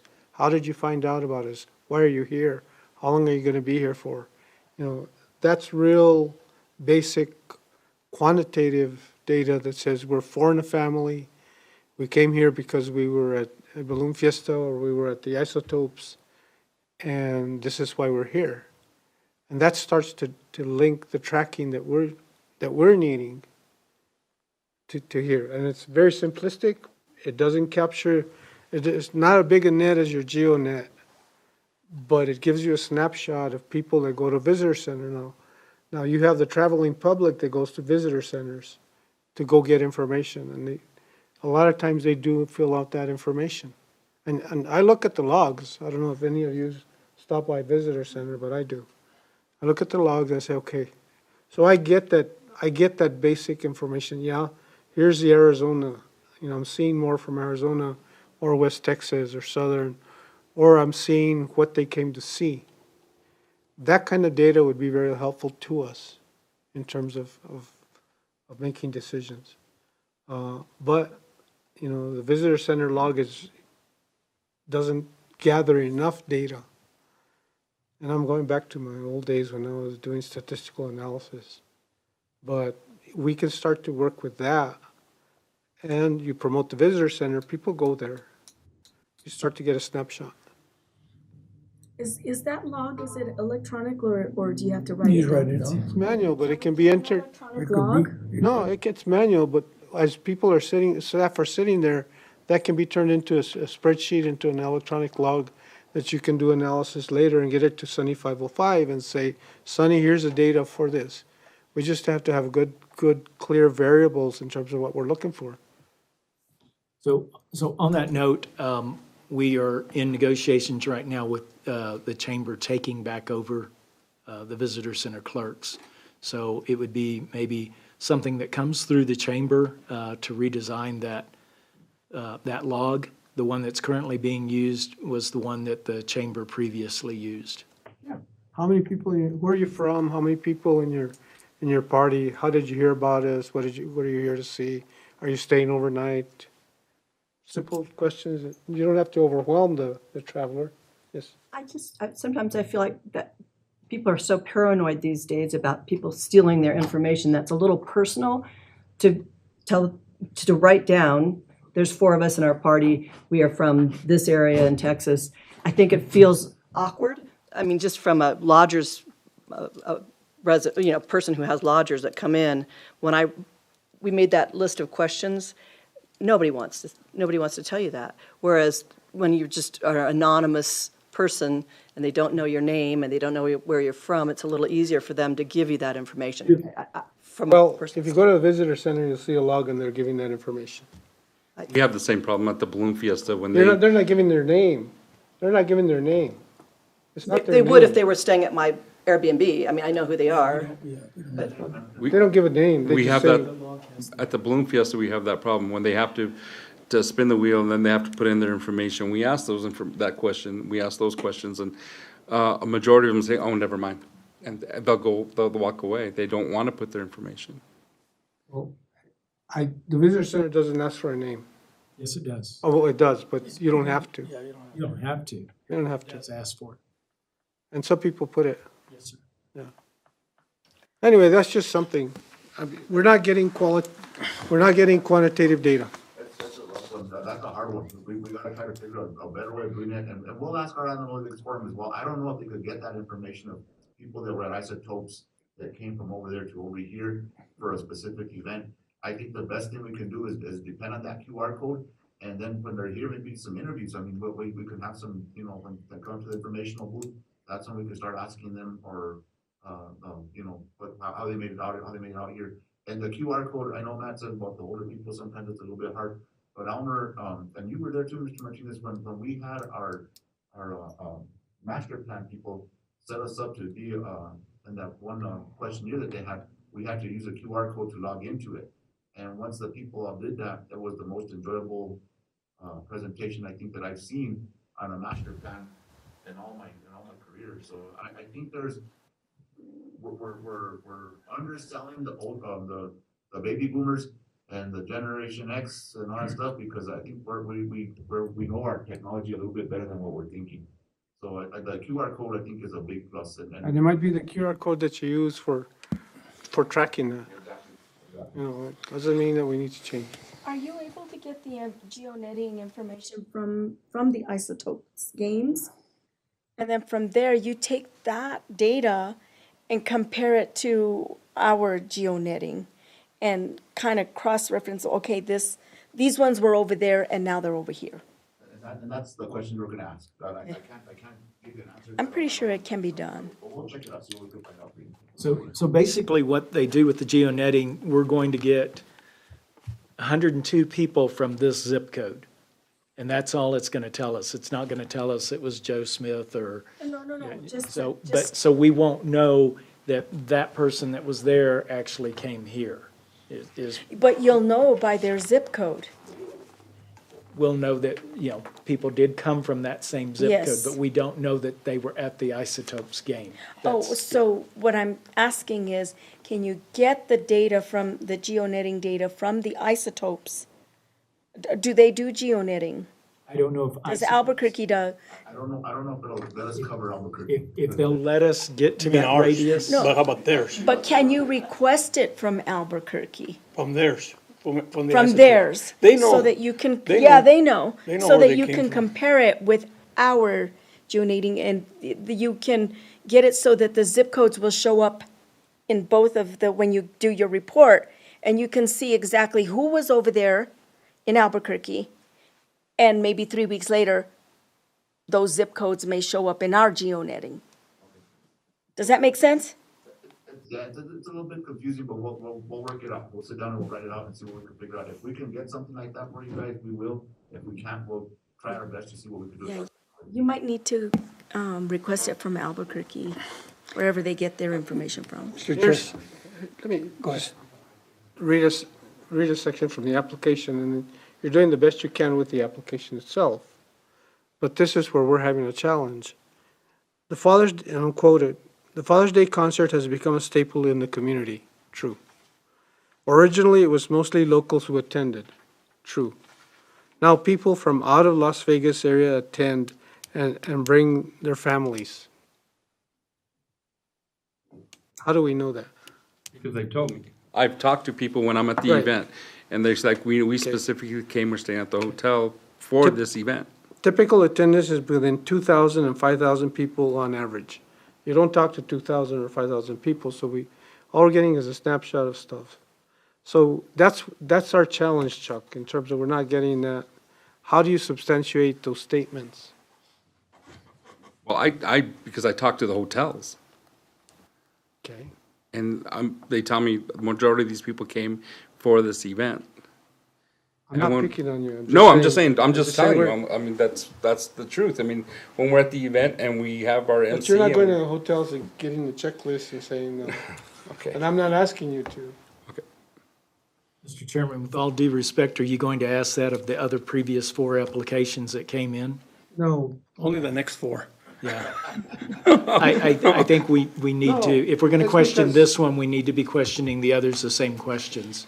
not- How are they coming up with their numbers?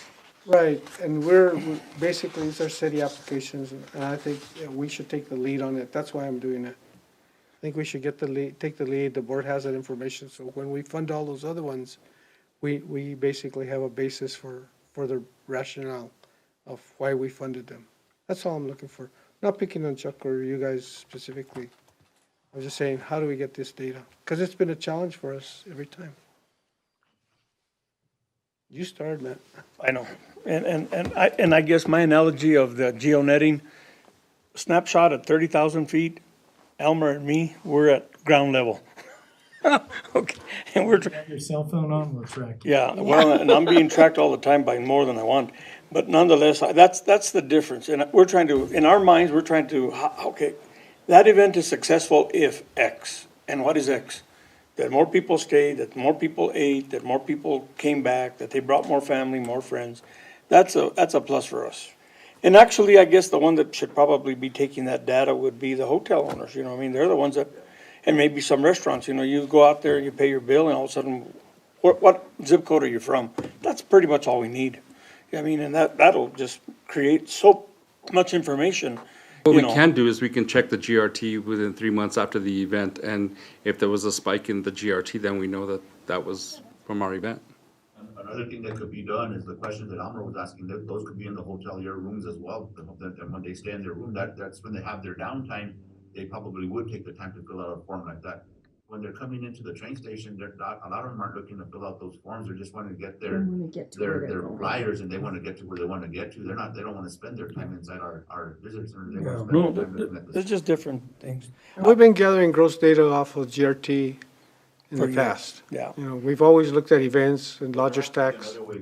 They're 100% right. There has to be another way, and we need to find it. Yeah. Us as staff and as a city together, we need to find it. Maybe what you can do is create another QR code for us to put in our rooms, that when they point at it, it asks them that survey. Yes, that's a good one.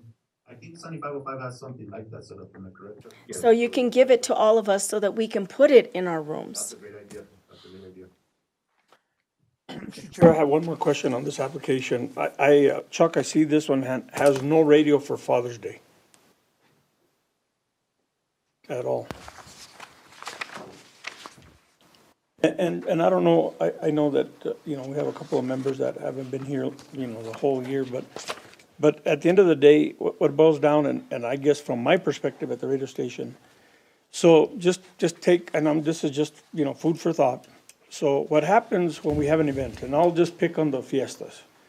So once we start advertising the fiestas on the air with commercials that we play on our 4 stations, people really don't make up their mind what day they're coming here, especially surrounding 300 miles, 150 to 300 miles away, until they know what day, what artists are coming out. That's pretty much the driver, okay? And the same thing with Father's Day. It's only a 1-day event, so, you know, it's not, they don't have choices, you know, it's not gonna say this weekend, next weekend, or the weekend after that. So really what it boils down to, they say, okay, well, Saturday, this band's playing, this event's going on, the parade's going on Saturday, they wanna be there at that event, that kind of stuff.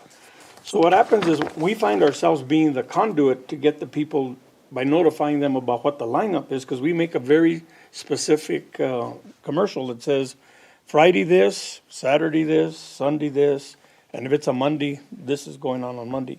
And people, you know, accordingly figure out which day am I coming, or which day are we going.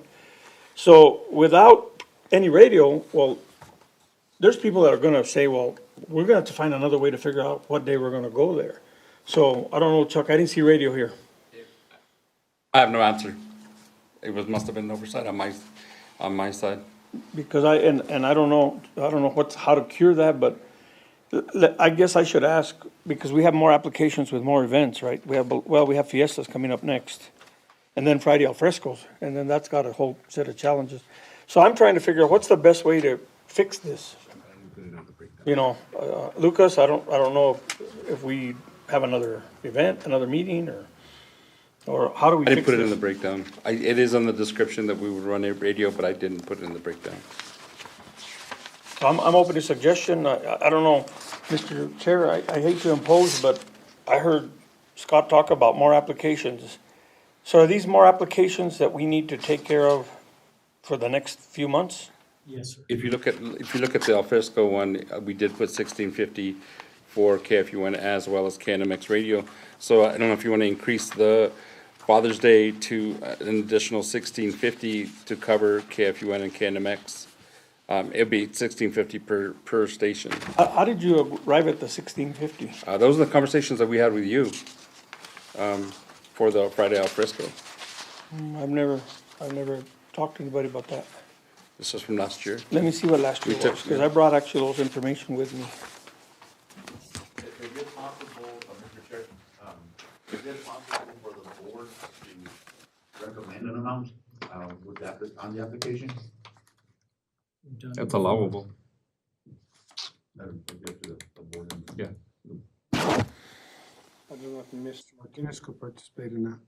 Yeah, I just wanna make sure that I'm in the right. I just saw that, how we're gonna tell people about X, Y, and Z if we can't get them here, you know? So let them know about the event. I don't know, what would you like to do, Mr. Chair? I stand open for suggestion. Well, staff, what's the recommendation coming from staff? I recommend that we, discuss it, and have Mr. Martinez abstain from the discussion, and we go ahead and add what needs to be added in there for radio advertisement. Okay. Based on past history, what's the recommendation from staff? I think Chuck was saying $1,650 each, right? So that would be $3,300. That's $1,650 for Fries al Fresco. That's a series of events. Yeah, this is just one day. This is for one day, one event. But that would, I don't know if we included it on Mother's Day as well, so we'd have to go back and look at that. I don't have that application with me. Maybe I do.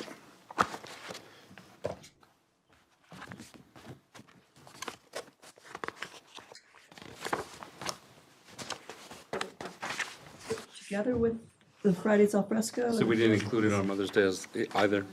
No one caught that one. I don't start advertising that early. This is June 21st. Father's Day. June 21st. I have a motion to have a recess and let Yes. staff iron out these numbers. I make a motion that we. Motion for recess. Second. All in favor? Aye. Aye. Recess at 4:02. Okay, recess for about, how much time do you need? Figure out the numbers. You guys get together and give us some numbers. Let's do like about 10 minutes, because 10, 15 minutes. Okay. It'll be 15 minutes of the long side. 15-minute recess. We'll go to my office real quick.